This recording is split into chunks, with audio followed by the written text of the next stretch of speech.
राजतंत्र था। राजतंत्र क्यों था? क्योंकि राजा का बेटा जब राजा बनता था तो राजा के बेटा ने जिंदगी भर पैसे देखे, पैदाइशी राजा है, पैदाइशी पैसा देख रहा है। गरीब आदमी को तुम बड़ा बना दो, उसका दिमाग घूम जाता है। आज तक पैसा देखा नहीं, अचानक से पैसा आने लगा। तो आप देखिए छापे पड़ते हैं तो निकलता है 3000 करोड़, किसी के घर में निकलता है 1600 करोड़। तू खा रहा है उसको, कर क्या रहा है उसका, लेकिन वो दे नहीं पाएगा, टैक्स बचाएगा, चोरी कर रहा है। क्यों? गरीब रहा। अंग्रेज बहुत चालाक थे, अंग्रेज बड़े चालाक थे, बुद्धिमान थे थोड़े। जो ये IAS IPS होता है ना, सिविल सर्विसेज, राइट? आपको पता है अंग्रेजों के वक्त में इसका एग्जाम कहां पे होता था? लंदन में। आपको बनना कहां पे? सिविल सर्वेंट इंडिया में। एग्जाम देने किधर जाना पड़ेगा? लंदन। और कितने दिन का होता? 30 दिन का रखते थे गैप करके, 30 डेज। अब 30 दिन तक लंदन में कौन रहेगा? जो बड़े बाप का औलाद होगा। लंदन जाएगा कौन? भाई लंदन आप कैसे चले जाएंगे अगर आप गरीब हैं तो? लंदन जाके एग्जाम कौन देगा? जो अमीर घर का होगा। बहुत चालाक थे।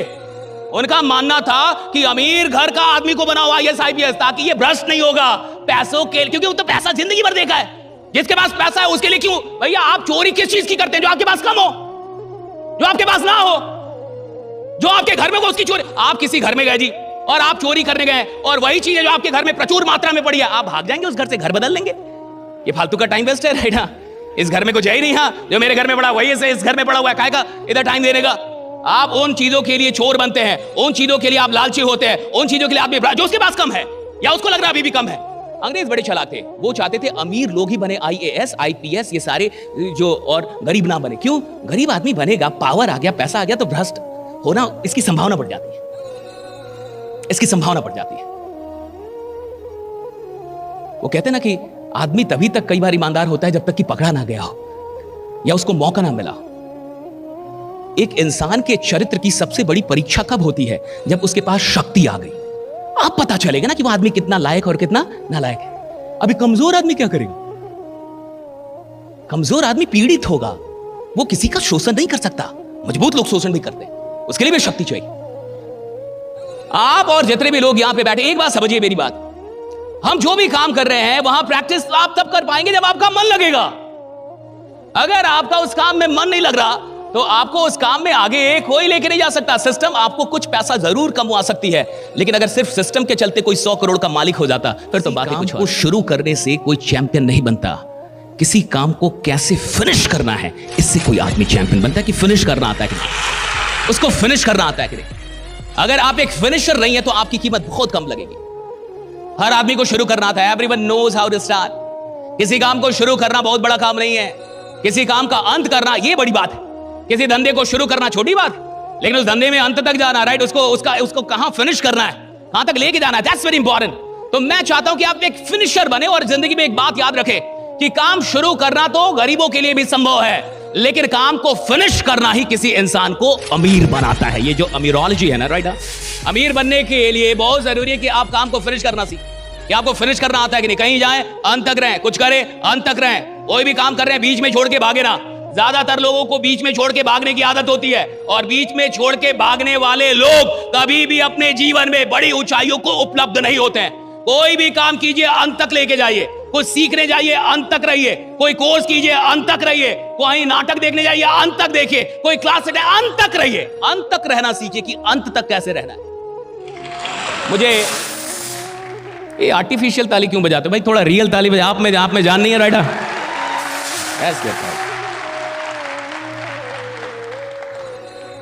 टेक्नोलॉजी की दुनिया में आदमी एक दिन इतना नालायक हो जाएगा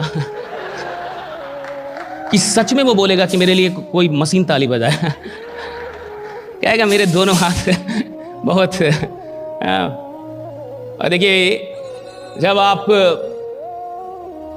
ये तालियां भी बजाना बड़ा जरूरी होता है, क्योंकि बहुत लोगों को नींद भी लग रही होती है, इसलिए वो बजा रहे हैं। भैया जो बजा रहे हैं वो इसलिए नहीं बजा रहे ताली, वो इसलिए बजा रहे हैं कि आदमी थोड़ा डर जाए, उसकी थोड़ी नींद टूट जाए। और मैंने सुना है कि रात में खाने की भी व्यवस्था है, शायद। सच में है या शायद में है? हाँ, सच में है।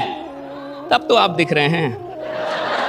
ये क्लैरिटी जो है ना, जब इंफॉर्मेशन क्लियर होता है ना, मजा आ जाता है साहब। देखिए, जिसके पास क्लियर इंफॉर्मेशन होगा ना कि खाना मिलने वाला है, यानी पूजा के बाद प्रसाद मिलेगा, वो आदमी बढ़िया ढंग से पूजा करेगा कि भाई प्रसाद की व्यवस्था है, उसको पता है। और मान लीजिए कोई कंफ्यूज है कि नहीं है, तो वो कई बार बाहर चला जाएगा कि कुछ हो रहा है भाई कि नहीं हो रहा है, दिख रहा है कुछ, राइट। भारत का आदमी क्या चाहता है? भारत का आदमी चाहता है कि कोई उसकी लॉस का गारंटी ले ले। मतलब ये नहीं चाहता कि प्रॉफिट हो, नहीं सर, भारत का आदमी इतना भी लालची नहीं है। गलत इल्जाम ना लगाया जाए। पूरी दुनिया की नजर किस में? भारत में। ऐसे सारे सिस्टम की नजर कहां पे है? भारत में। सब लोग चाहते हैं भारत में आओ, भारत का बाजार सबसे बड़ा है, भारत का।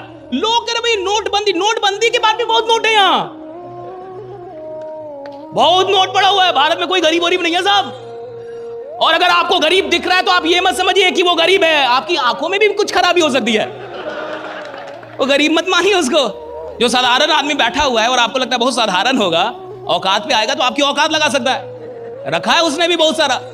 तो भारत का आदमी प्रॉफिट भी नहीं चाहता, मेरे को ऐसा लगता है उसको प्रॉफिट से भी मतलब नहीं है साहब, नहीं, उसको मतलब है कि मेरे को लॉस नहीं होगा, इसकी गारंटी क्या आप लेने के लिए तैयार हैं? लेकिन भारत का आदमी यह नहीं समझता कि निवेशक होना और लालची होने में थोड़ा सा अंतर है। एक निवेशक को यह पता होता है, एक इन्वेस्टर को यह पता होता है कि मैं कितना भी बड़ा आदमी क्यों ना हूं, मुझे भी लॉस हो सकता है, मुझे भी लॉस। भैया जिसके साथ पूरा देश चलता है ना, कई बार सरकार चलती है, उसको भी लॉस हो जाता है, तुम्हारे साथ कौन चल रहा है? लेकिन ये आदमी बोलेगा मेरे को लॉस नहीं चाहिए। कौन हो बाबा, क्यों नहीं चाहिए? कहा मेरे को लॉस नहीं चाहिए सर, भले प्रॉफिट हो अच्छा है ना, लॉस नहीं होना चाहिए। और सुनिए, जिस आदमी को लॉस बर्दाश्त ना हो उसको बाजार में आना ही नहीं चाहिए, जिसको घाटा नहीं चाहिए उसको बाजार में आना ही नहीं चाहिए, वो बाजार के लायक ही नहीं है, वो बाजार के लायक ही नहीं है। मैं खुल के बोल रहा हूं ये बात। अगर आपको लॉस नहीं चाहिए, अगर आप चाहते मेरे को लॉस ना हो, भैया अडानी को लॉस हो सकता है, अंबानी को लॉस हो सकता है, टाटा का शेयर नीचे आ सकता है, एसबीआई का शेयर, तुम कौन हो भाई? क्यों नहीं होगा लॉस? क्यों नहीं होगा लॉस? लेकिन भारत के अंदर बहुत अलग कंसेप्ट है साहब। मैं चूंकि मैं इतनी ट्रेनिंग दे रहा हूं, मुझे अब लगभग 10 साल हो गए ट्रेनिंग दे 10 साल से तो मैं ट्रेनिंग ही दे रहा हूं, लोगों से मिल रहा हूं। वो कितना भी बोले ना, मेरे को डर नहीं लगता सर, मेरे को डर, उधर जाके वो डरा ही हुआ है। और सुनिए, जैसा आदमी को डर है यानी उसके पास ज्ञान की कमी, या तो वो जीवन का ज्ञान नहीं है उसके पास कि भैया जिंदगी है क्या, या तो जीवन का दर्शन बहुत अभी उसका वीक है, बहुत गरीबों वाला दर्शन है, और या तो उसको बाजार का दर्शन नहीं है। दो चीजों की फिलॉसफी आपके पास बड़ी स्ट्रांग होनी चाहिए, एक जीवन की और दूसरी बाजार की। एक तो जिंदगी का दर्शन बड़ा क्लियर होना चाहिए कि आप लॉस से डर रहे हैं, एक दिन आप मरने वाले हैं, यह निश्चित है। आप कोरोना में बच गए इसका यह मतलब नहीं है कि अब आप अमर हो गए। मरना तो तय है साहब, आप एक ना एक दिन मरेंगे, आप निश्चित मरेंगे, भले आपको लॉस हो ना हो, लेकिन मरेंगे जरूर आप। भले आप कितना भी प्रॉफिट कमा ले, लेकिन मरेंगे आप। देखिए, जीवन का दर्शन पहले क्लियर होना चाहिए कि इस जीवन का एक दर्शन क्लियर हो कि मुझे मरना है साहब। आप मरेंगे, डेफिनेटली मरेंगे, कि मेरे को मरना ही मरना है। आप कोई भी हो, आप मरेंगे, आप जो भी हो, आप मरेंगे। अच्छा, इसको जानना अलग है, इसका एहसास होना अलग है। हर आदमी को पता है वो मरने वाला है, एहसास बहुत कम लोगों को होता है। और जिस आदमी को एहसास होगा कि मैं मरने वाला हूं, और जब इस जिंदगी में जिंदगी ही नहीं रहेगी, तो मुझे किसी लॉस से क्या घंटा फर्क पड़ता है, जब जीवन ही एक दिन नहीं रहने वाला।